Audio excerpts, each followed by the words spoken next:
Hello, and welcome to another edition of Math, Music, and More.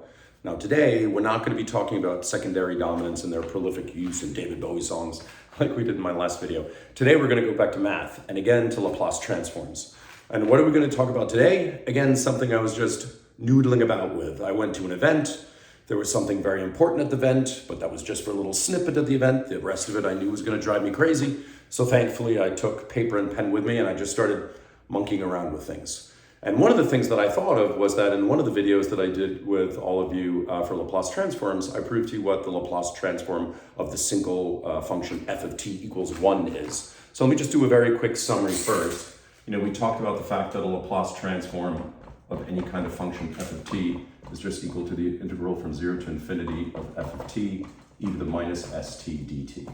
So hopefully that's already pretty familiar to all of you. Well, if we were to take the Laplace transform of simply, f of t equals 1, then it's obviously just, 1 times this, or just that. Well, that's pretty easy to figure out because all of us can integrate a function that simple. It's just negative 1 over s times e to the negative st evaluated from 0 to infinity. And as you know, since this is a negative exponential, the asymptote of this is 0 as you go to infinity.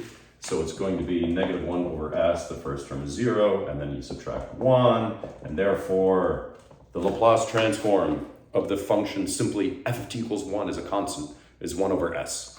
So here you already see this transformation from going from the t space, even though there are no t's in the function, to the s space. So let's just remember that the L of 1 is 1 over s. And while I was at this event, I was thinking, well, that's really lame. I gave them such a simple thing to do that really doesn't highlight for them how to do Laplace transforms, how to calculate them, and by the way, how annoying it is and why it's therefore great to have tables. So I thought, let's start with something like polynomials. Let's look at f of t equals t. So if we do that, we see that the Laplace transform of f of t equals t is simply then, again, by definition, the integral from 0 to infinity of t times e to the minus st dt. And I looked at it for a minute, and I haven't done integrals for a long time, so I was like, oh my gosh, I can't think of the answer right away. But I reminded myself of an interesting trick that I did with all of you in one of my prior Laplace transform videos, where I talked about taking the derivative with respect to time of a Laplace transform. And when I looked at this, I realized, well, maybe instead of taking derivatives, we can use, and the product rule, by the way, we were using in that last video. And here I looked at it and I thought, well, maybe we could use the product rule trick again. And let me explain exactly what I mean by that. And this is where I just started noodling around and found something interesting. I realized that if you take the derivative with respect to time of t squared times e to the minus st, all right, let's just leave it like that for now, then it's obviously the first times the derivative of the second, which is negative s, and then you're left with that again. But now you have to add the second times the derivative of the first, plus 2 times t times e to the minus st. And the reason why I thought of that is, look at here, you have t e to the minus st. That's exactly what you have here in this integrand. So then I did my usual trick of just saying, hey, let's just multiply the whole thing by dt. Again, dt is not a ratio, but I think conceptually we could still think of it that way. That d of this thing is really equal to this dt and this dt.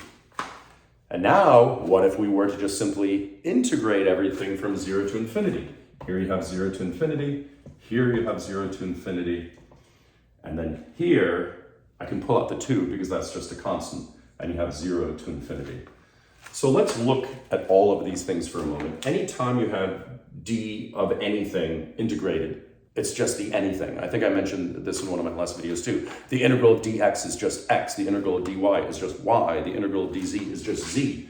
So if I were to integrate this thing, it would actually be t squared times e to the minus st evaluated from 0 to infinity.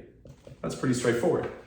But if we look at this thing, something interesting pops out. We can we can remove, factor out the negative s, and what we're actually left with is t squared e to the negative st dt evaluated from 0 to infinity. But what is that? That's just the Laplace transform of t squared. Whereas this thing right here is just plus 2 times the Laplace transform of t. All right, so far this doesn't look any better yet, but it's still sort of an interesting insight. So let's go ahead and evaluate this left-hand side of the curve for a moment. Remember that for most functions, unless we let this f of t in the front be something that's growing even faster than an e to the st, right, then this thing will always go to 0. So evaluated at infinity, you have 0 minus, and then again you have 0. So this whole thing goes to 0, which is kind of nice. So let me erase this for a moment. Hopefully that was clear also from the last time we talked about this, but if you have questions in the comments, go ahead and ask away. But what that means is that if 0 equals this whole thing, then we can basically pretend that we're just shifting things around here. Just make this plus and this plus and equals, right? And then we can also take this 2 and move it over here, and we can get that L of t actually equals, look at this weird formula. L of t equals actually 1/2 times s times L of t squared. Well, that didn't make anything easier for me. I was trying to come up with a way to come up with a Laplace transform of t and express it to all of you. But all I got was, again, an inkling towards another recursive formula of polynomials. So let's just jot this one up here, really small. L of t equals 1/2 times s times L of t squared. Because then I thought, how the heck are we going to simplify this thing? And then I realized, well, if I could go a step back in the whole treatment of polynomials and think of a polynomial, instead of operating on t1, we get a recursive formula with t2. What if we were to use t0 and a recursive formula of t1? Because t to the 0, we already know what the Laplace transform of 1 is. It's simply 1 over s. So let's use this trick again. If we were going to do the Laplace transform of 1 times e to the minus st dt, remember how we said, yeah, but we could figure out how to do that. That's an easy thing to integrate. But let's use that product rule trick again. Let's just say that the derivative with respect to time of t times e to the minus st, right, equals the first times the derivative of the second, which is the first times negative s minus st, and then plus the second times the derivative of the first, which is obviously just 1 times e to the minus st. So take a look at that first, and now we're going to do the same trick as before. We're going to get rid of this dt and just put a dt here and a dt there. Then we're going to integrate this from 0 to infinity, integrate all these parts, because again, this is all linear, right?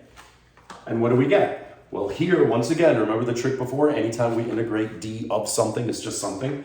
Well, that's t times e to the negative st evaluated from 0 to infinity. That, just as before, is just going to simplify to 0. Whereas here, we pull out negative s, and we realize that this is now, again, the definition of the Laplace transform of t. And here, we have the Laplace transform of 1, which we know is 1 over s. So, if we simplify this again, we can say that s times the Laplace transform of t equals 1 over s. But that means that L of t must equal 1 over s squared. So first, I went too far in the polynomial chain and started hinting at a recursive formula for t to the n. Then I took a step back and used the product rule in sort of a tricky way, because you don't even need to use the product rule here to actually integrate anything by parts. But I realized that we can actually get to the foundation of, I'm sorry, this is not L of t. Yeah, it is L of t, sorry. That L of t is just 1 over s squared. Well, now we can go back here again and plug it in here, just in case you're interested. Well, if L of t is 1 over s squared, then 1 over s squared equals 1/2 times s times L of t squared. Well, if we were to simplify this, that would just be 2 times s cubed.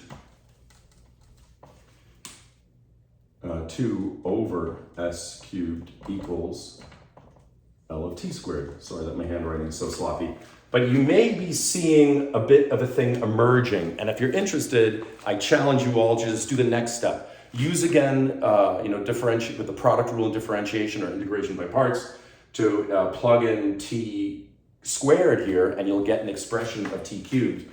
And I could do it in another video, but I've already eaten up so much time that I don't want to show you right now. But the basic formula that you can probably guess is that anytime you're taking the Laplace transform of t to the n, it's going to be equal to n factorial over s to the n plus 1. All I needed was one more step to prove that, although for a rigorous proof, you should assume it for n and then demonstrate, since we proved it for n equals 1, that it also holds for n plus 1, and then we actually proved it by induction. If anybody wants a quick proof of something like that in the next video, I'm very, very happy to do that, but I just wanted to share with you my most recent thing of noodling, which not only allows you to see, okay, this is how you do these types of integrals to arrive at the Laplace transforms, and in particular, the next step, L of t is 1 over s squared, but by doing so, we also used a kind of nifty trick to come up with a recursive formula for any polynomial of any size, t to the n. Hope you enjoyed it. Comment, like, and subscribe. If you have any requests, let me know. Love the stuff. Take care, everybody.